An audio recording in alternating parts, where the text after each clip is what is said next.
بسم اللہ الرحمن الرحیم۔ السلام علیکم۔ حضرت انس بن مالک رضی اللہ تعالی عنہ روایت کرتے ہیں کہ ایک دن حضور اکرم صلی اللہ علیہ وآلہ وسلم مسجد نبوی میں تشریف فرما تھے۔ آپس میں محو گفتگو صحابہ کرام رضوان اللہ علیہ مجمعین میں سے کچھ کی آوازیں بے خیالی میں معمول سے اونچی ہو گئیں۔ یہ سب انجانے میں ہوا، ورنہ صحابہ کرام تو حضور صلی اللہ علیہ وآلہ وسلم کے ادب و احترام کا بہت خیال رکھتے تھے، لیکن رب ذوالجلال کو اپنے محبوب رسول صلی اللہ علیہ وآلہ وسلم کی موجودگی میں آواز کی یہ بے احتیاطی بھی پسند نہ آئی، اور جبرائیل امین اللہ کا حکم لے کر حاضر ہو گئے۔ اے ایمان والو، اپنی آواز کو نبی اکرم صلی اللہ علیہ وآلہ وسلم کی آواز سے بلند نہ کرو، اور نہ نبی اکرم صلی اللہ علیہ وآلہ وسلم کے ساتھ اونچی آواز سے بات کیا کرو، جس طرح تم آپس میں ایک دوسرے کے ساتھ کرتے ہو۔ کہیں ایسا نہ ہو کہ تمہارا کیا کرایا سب غارت ہو جائے اور تمہیں خبر بھی نہ ہو۔ اس آیت کے نزول پر صحابہ کرام رضی تعالیٰ عنہم اللہ تعالیٰ کی ناراضگی خوف سے مزید محتاط ہو گئے۔ حضرت ثابت بن قیس رضی اللہ تعالیٰ عنہ کی آواز قدرتی طور پر بھاری اور بلند تھی، چنانچہ انہوں نے خود کو گھر میں گوشہ نشین کر لیا اور باہر نکلنا بند کر لیا۔ تنہائی میں اتنا روتے کہ داڑھی آنسو سے تر ہو جاتی، حتیٰ کہ کھانا پینا بھی ترک کر دیا۔ حضور نبی کریم صلی اللہ علیہ وآلہ وسلم اپنے صحابہ کرام رضی اللہ تعالی عنہم کے احوال سے باخبر رہا کرتے تھے۔ جب کئی دن گزر گئے اور حضرت ثابت بن قیس رضی اللہ تعالی عنہ نظر نہ آئے، تو آپ صلی اللہ علیہ وآلہ وسلم حضرت سعد بن معاذ رضی اللہ تعالی عنہ سے دریافت فرمایا، ثابت رضی اللہ تعالی عنہ کا کیا حال ہے؟ حضرت سعد رضی اللہ تعالی عنہ نے جواباً عرض کیا، یا رسول اللہ صلی اللہ علیہ وآلہ وسلم، وہ میرے پڑوسی ہیں، مگر مجھے ان کی بیماری وغیرہ کا تو علم نہیں، البتہ ابھی جا کر ان کی کیفیت معلوم کر کے آپ صلی اللہ علیہ وآلہ وسلم کو مطلع کرتا ہوں۔ حضرت سعد رضی اللہ تعالی عنہ جب ان کے گھر گئے تو وہ سر جھکائے بیٹھے تھے۔ حضرت سعد رضی اللہ تعالی عنہ نے پوچھا، اے ثابت رضی اللہ تعالی عنہ، کیا حال ہے؟ جس پر انہوں نے جواب دیا، برا حال ہے، میری آواز سب سے بلند اور بھاری ہے، چنانچہ بعض اوقات غیر ارادی طور پر میری آواز رسول اللہ صلی اللہ علیہ وآلہ وسلم کی آواز سے بلند ہو جاتی تھی، لہٰذا اس آیت کے نزول کے بعد اب میرا سب اعمال ضائع ہو گئے اور اسی غم نے مجھے نڈھال کر رکھا ہے۔ حضرت سعد رضی اللہ تعالی عنہ نے واپس جا کر نبی کریم صلی اللہ علیہ وآلہ وسلم کو مطلع کیا۔ آپ صلی اللہ علیہ وآلہ وسلم نے فرمایا، تم ان کے پاس جاؤ اور ان سے کہو کہ وہ جنتی ہیں۔ حضرت ثابت کو اللہ نے تقریر و تحریر کی صلاحیت و سرفراز فرمایا تھا، اور پھر آواز بھی باروب، گونجدار اور سپاٹ تھی۔ جب بات کرتے تو انداز تکلم، بلندی آواز اور مدلل گفتگو مخاطب کو بات سننے پر مجبور کر دیتی۔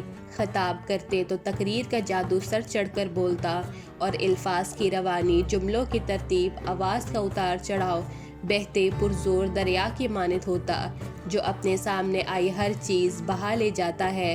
پھر سننے والا خطابت کے طلسم میں محو ہو کر جملوں کے سمندر میں ڈوبتا چلا جاتا، اور تقریر کے اختتام پر حضرت ثابت بن قیس رضی اللہ تعالی عنہ کا معتقد ہو جاتا۔ اہل مدینہ کی ہر تقریر، ہر وعظ اور ہر خطاب حضرت ثابت رضی اللہ تعالی عنہ سے شروع ہوتا اور انہی پر اختتام ہوتا۔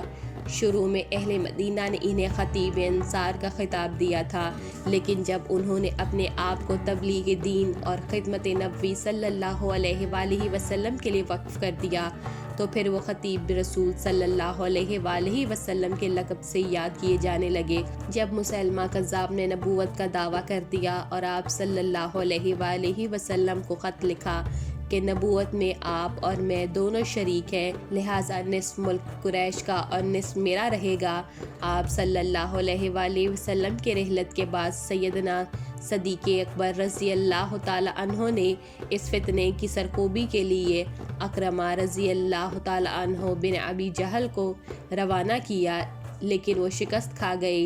اس کے بعد آپ رضی اللہ تعالیٰ عنہ نے حضرت خالد بن ولید رضی اللہ تعالیٰ عنہ کو 13,000 کا لشکر دے کر روانہ کیا، جس میں حضرت ثابت بن قیس رضی اللہ تعالیٰ عنہ بھی شامل تھے۔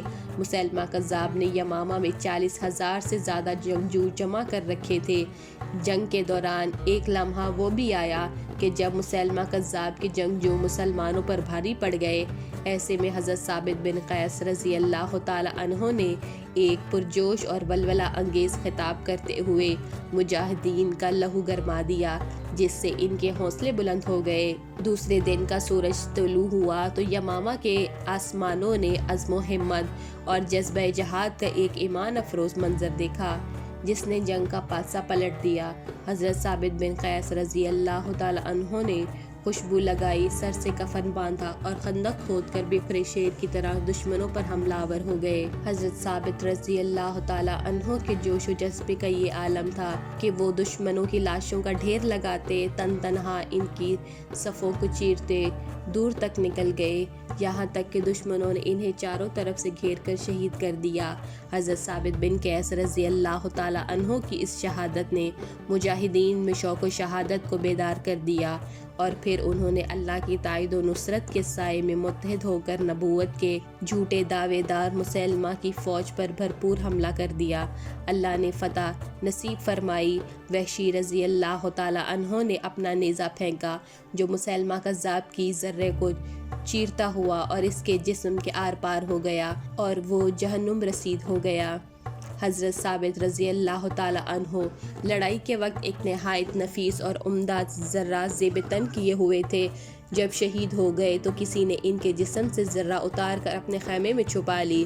شہادت کی دوسری رات ایک شخص کے خواب میں آئے اور فرمایا، میں تجھے ایک وصیت کر رہا ہوں، لیکن کہیں ایسا نہ ہو کہ تو اسے خواب جان کر خاطر میں نہ لائے۔